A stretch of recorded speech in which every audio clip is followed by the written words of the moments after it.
everyone, it's Katie, and our guest star today is our head managing broker here at Woodhaven Lakes, Benita. Hi there.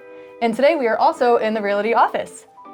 So our craft today is going to be making an ornament wreath. To make this wreath, you're going to need a few items, something to use as a ring. You could use cardboard, I would use a thick one, or like us, we're going to be using these little wreaths that I got off Amazon, but you can find them at any of your dollar stores, hobby stores, wherever. You're going to need some ornaments. Highly recommend plastic because nobody wants to slam a door and have a bunch of glass break.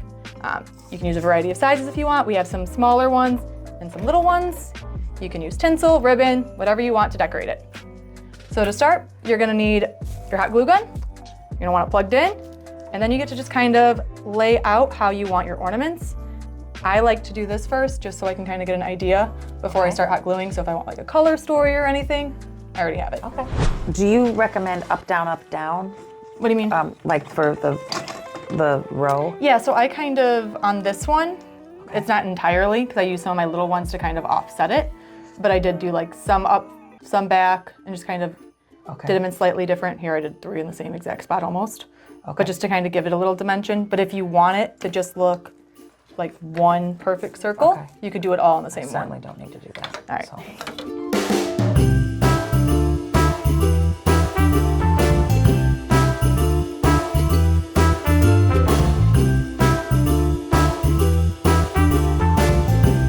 So Benita, you've been here for a few years. Do you remember any fun, like memorable stories from your first season out here?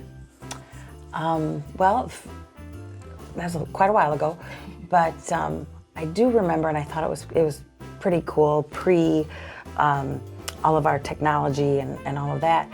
There was a couple that came out to purchase, and when we're on the tour and visiting and everything, I found out that they had met at Woodhaven as teenagers at a teen dance. Oh.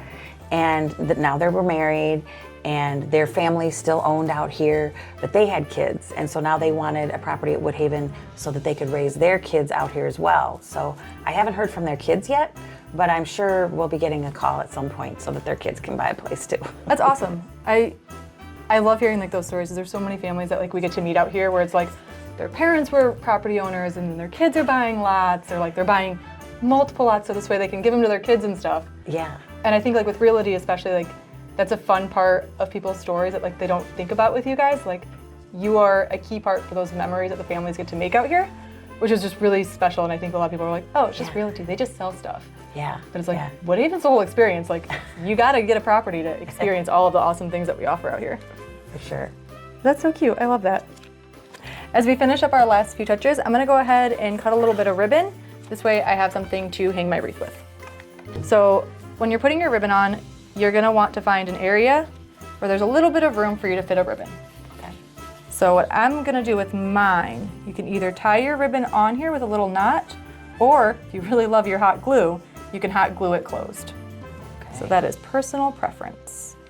If you're good at making bows, you could even do a cute little bow on top, whatever you want. So when you are done, it should look something, maybe like this. However you made it, I'm sure it looks great, and I'd love to see it below. So if you do make one, please drop a comment below. And thank you so much, Benita, for joining us today. Thank you for having me. All right, and we'll see you next time. Bye.